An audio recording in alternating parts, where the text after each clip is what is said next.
Growing up as a child of 90s and early 2000s arcades, I've been a casual enjoyer of the Tekken series pretty much all throughout its lifespan, with its cabinets being a regular spot where I would dump a few quarters, mash some buttons, and walk away with a smile on my face.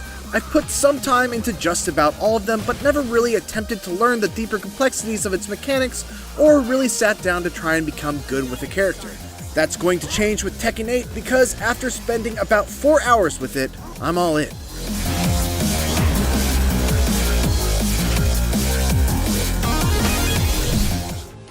While I am a self-admitted casual fan of the Tekken series, I have at least dabbled enough into Tekken 7 to be able to talk about the most defining differences between it and Tekken 8. Chief among those changes is the new heat system, which is all about enforcing one of Tekken 8's biggest design goals, rewarding aggression.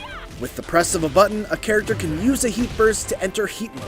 The effects of it differ from character to character, but in general you can view it as a limited time state where you're basically better at everything.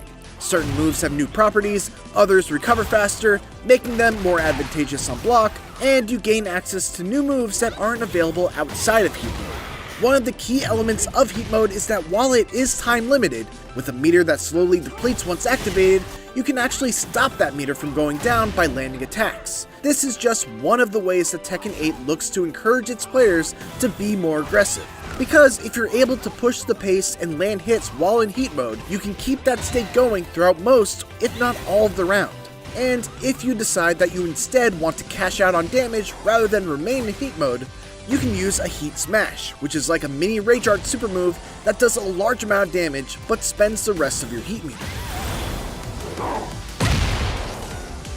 The heat system goes deeper than that too. In addition to there being a heat meter, there are also these little icons that govern your usage of certain actions while in heat mode. This is called heat energy, and if you enter heat mode with a heat burst, you'll only get one stock of it. However, if you use what's known as a heat engager, you'll enter heat mode with 2 stocks.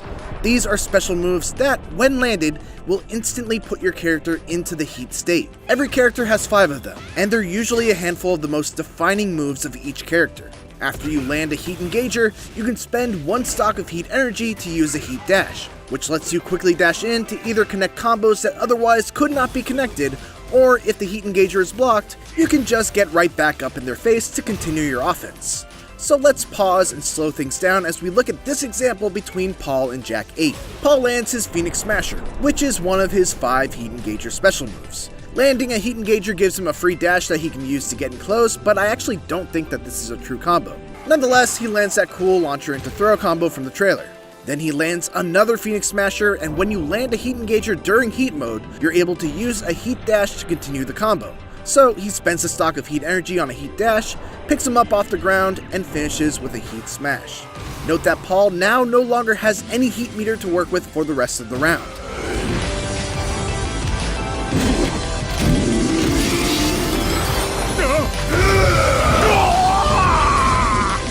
My favorite element of the heat system though is how it's used to further define the unique aspects of every character. Each character has at least one completely unique advantage while in heat mode. For example, while in heat mode, King gets armor on his Jaguar run, making him a grappler with an armored command run to get in on opponents. Kazuya, meanwhile, can execute his iconic electric Wind God Fist technique without having to be frame perfect on the input. What I also love about the heat system is that it's available right at the start of every round. It's not a comeback mechanic and you don't need to build up a meter in order to gain access to it. You're free to use it whenever and however you please. The already existing comeback mechanic from Tekken 7, Rage, does make a return, with it once again causing a character to go into a rage state once they reach a critical level of health. While in the rage state, your damage increases and you gain access to your ultra-powerful Rage Art technique. That said, rage drives are a thing of the past, largely because it's a mechanic that felt redundant due to the addition of the heat state and the advantages it provides. Another brand new element of Tekken 8 is the addition of a special control type, which is Tekken 8's new attempt at making its complex fighting system a little more approachable for newcomers.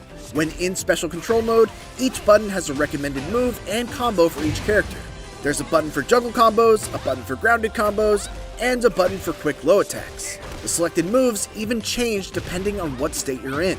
While this allows new players to compete with more intermediate players in terms of the damage they're able to output, the key thing to keep in mind is that players using the special control scheme only have access to a very small selection of moves.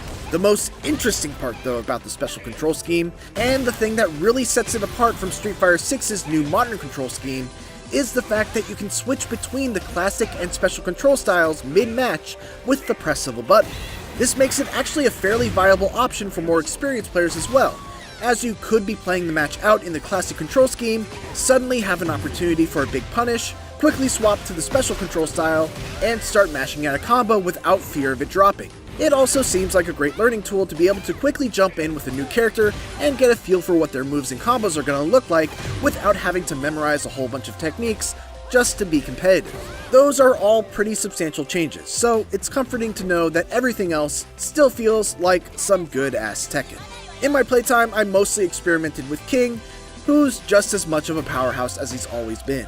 One of my favorite changes to him is that his reverse arm slam combo has been simplified, allowing him to go into the next throw in the chain with a single button press as opposed to a series of inputs that need to be memorized. Now, he still does have the ladder, and those are probably more damaging and harder to break, but as someone who's always loved King, but was always intimidated by all of the commands needed to do a full chain grab combo, I appreciate having at least one that I could easily commit to memory and rely on pretty much from the get-go of learning the character. I want to give a shout out to Tekken 8's command list too, which does a great job of giving extra context to the recommended moves for every character. It told me recommended combos, moves to use that are advantageous on block, what moves will launch an opponent, what to do after launching them, what to do after activating heat mode, and much more. These move lists are extremely intimidating, with each of them containing hundreds of techniques, and Bandai Namco is really putting in the effort by making them much more user-friendly. After my playtime was over, I left with a renewed enthusiasm to get into Tekken on a more serious level. Tekken 8 looks phenomenal. Its hits feel as impactful as ever, and its iconic cast of characters are even more uniquely defined thanks to the new heat system. There's still a lot we have yet to see, but as far as first impressions go, Tekken 8 is a knockout.